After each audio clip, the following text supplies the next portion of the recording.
Well, you're all incredible, and thank you so much for joining me. And I really will want to come back to that question, especially female entrepreneurs. I know we don't want to categorize ourselves, but it's really interesting to know. But let's get into these questions. All right, there is a general belief that India is not able to make many products. Really bugs me that this is a perception. Innovations for the world. Do you see it's changing at this moment?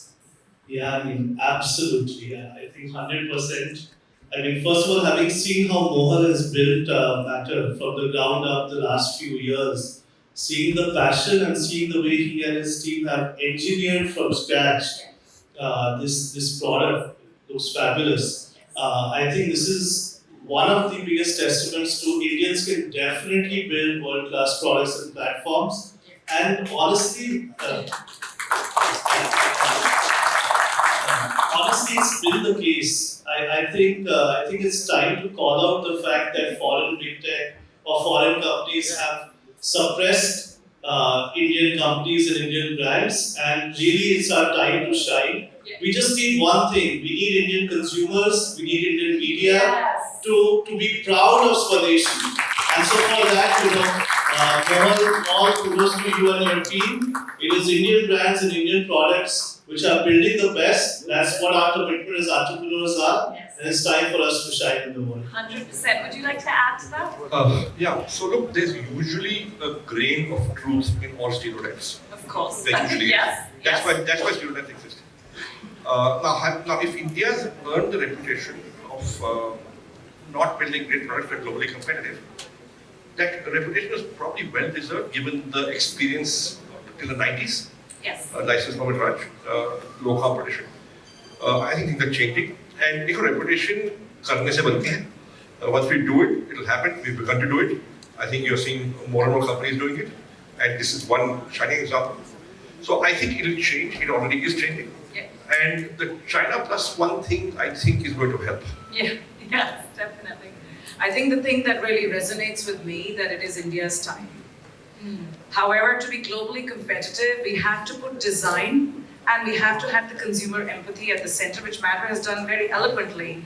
As Indian companies, we build global ambition. It's time to ignite that global ambition, and we should design for the world and sell for the market.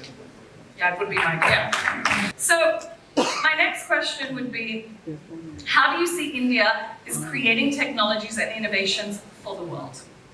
How do you see that? Anyone can answer. I think there is a few things going on in India at the moment. And I'm going to say that India is going through what I call the 3T effect. So first is technology. And there is a diverse set of skill sets and technology availability which can be tested rapidly at scale in this country. Yeah.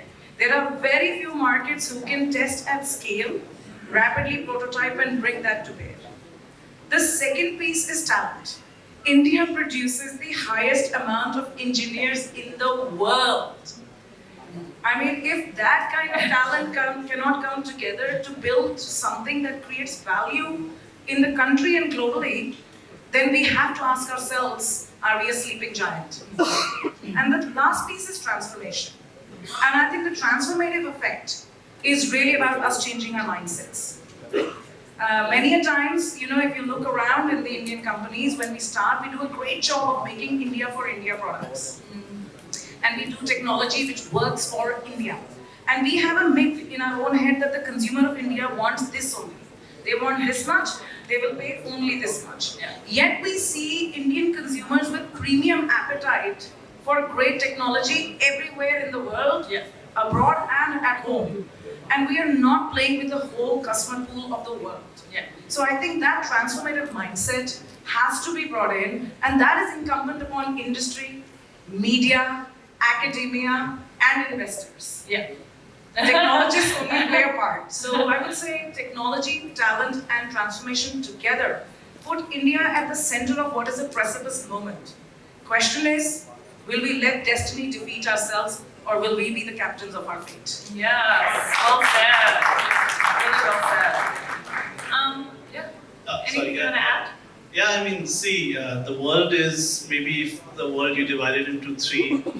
it's a developed world, developing world, and India now representing kind of this combination of both. We can speak on both parts. I think India straddles the world in terms of all aspects of development. So definitely we are building a lot of tech which works for India and which can be applied globally. And I'll give some examples because it's there in matters. Motorcycle. One, for example, is addresses in India are really complicated. E10x4, third floor versus VR. Just typing that can be complicated. Yeah. What we've solved for is a 6-character digital address for every place. Wow. Even a particular flat on a particular floor, in a particular tower of a particular society, you just have to kind of type the 6-character Mapple's PIN. And so this is the location version of UPI. The unique payment ID, there's a unique location ID. And it solves for and makes so efficient, whether it's food delivery or just navigating to somebody's place. That's one. And the other example is in India, road safety is a big issue, right? We all are worried about kind of having accidents.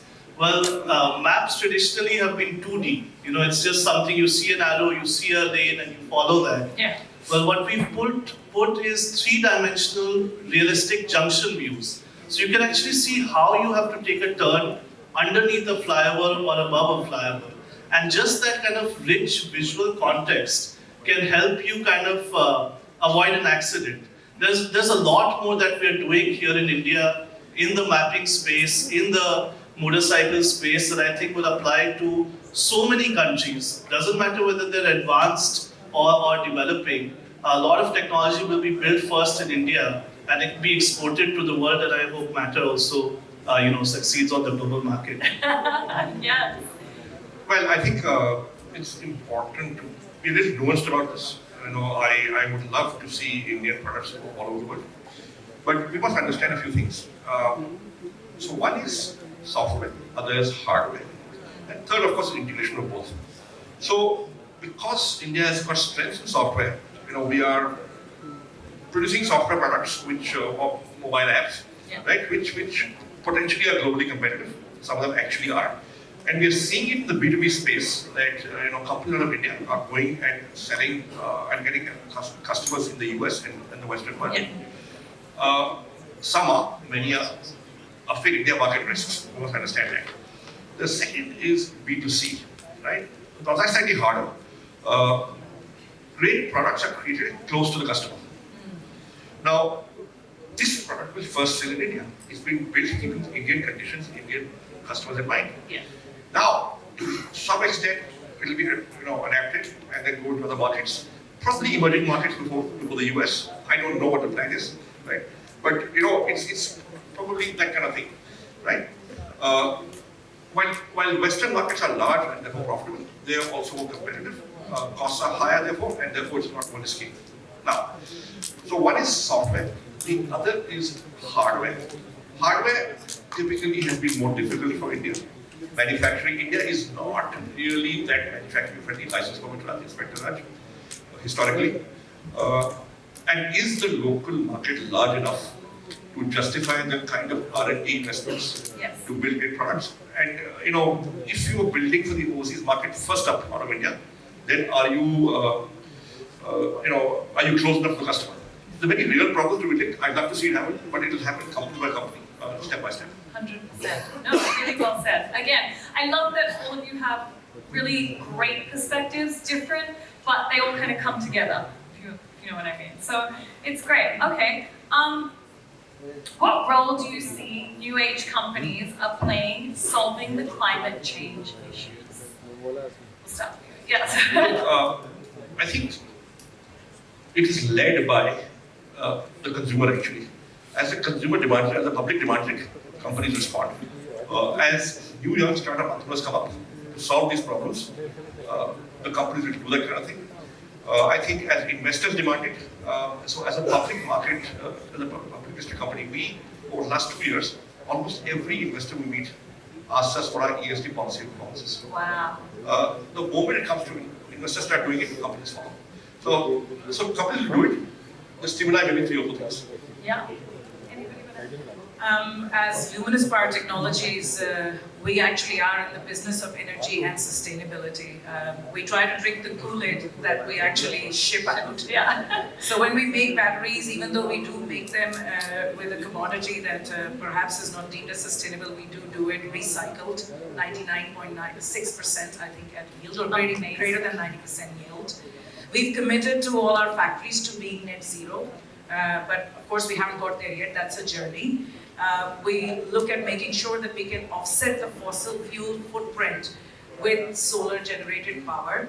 And as such, with the consumers, we are selling solar power generating systems to the households in India, mostly in rural India. So often sustainability is glamorized. It's actually a real viable option for creating sustainable lives, not just electricity per se. Because power actually generates value for the consumer at the end. So I believe that as a new age company, what are we doing? Well, I think first and foremost, as Mr. Bikchandani very appropriately said, we are all tied to the idea of bringing a better climate action through our environmental, sustainable and governance policies. So as an organization, we commit to that anyhow. As a leader of that business, we today carry clear KPIs on waste and resources and equality. And these are big ambitions to tie yourselves to and then drive an entire organization towards it. I think the second piece is building tech. I mean, in some respects, this here, right here, battery operated two-wheeler. It's like driving a sustainable battery on wheels. I mean, what more can I say? I think if the consumers then adopt it and take a battery on wheels home, then new age companies can bring more to them to ensure that they have a sustainable life and fun. So obviously we're an EV company, so they're 100% trying to make sure climate changes for the better.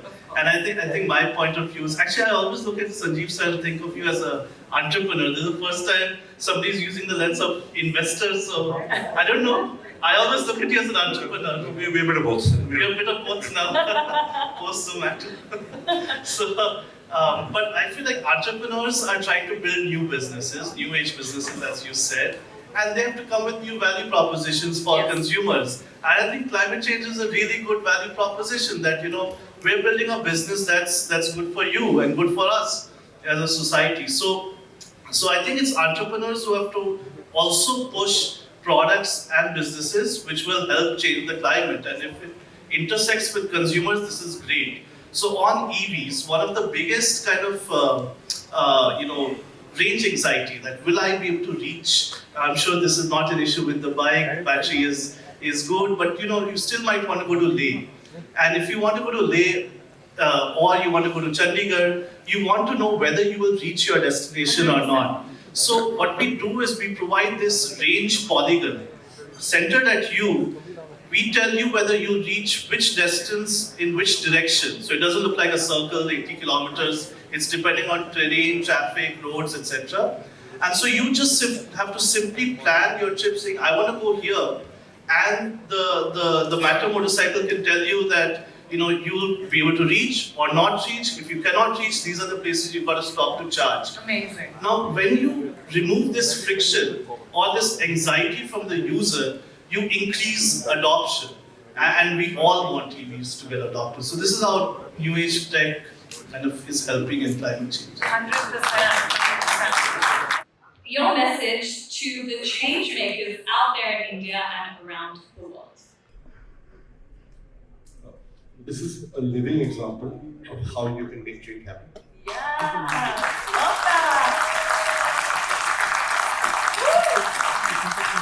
Beautiful. For me is more change makers to step forward and help the other change makers. Yeah. Be the change you want to see. I think we all have the power to either build businesses or build solutions and serve people. So be the change, and congratulations more than. And you will help everyone find their way. We will help people find their way to a better world. Okay, well, you know what? That was incredible. incredible. I know I started off asking you a question, if you don't mind.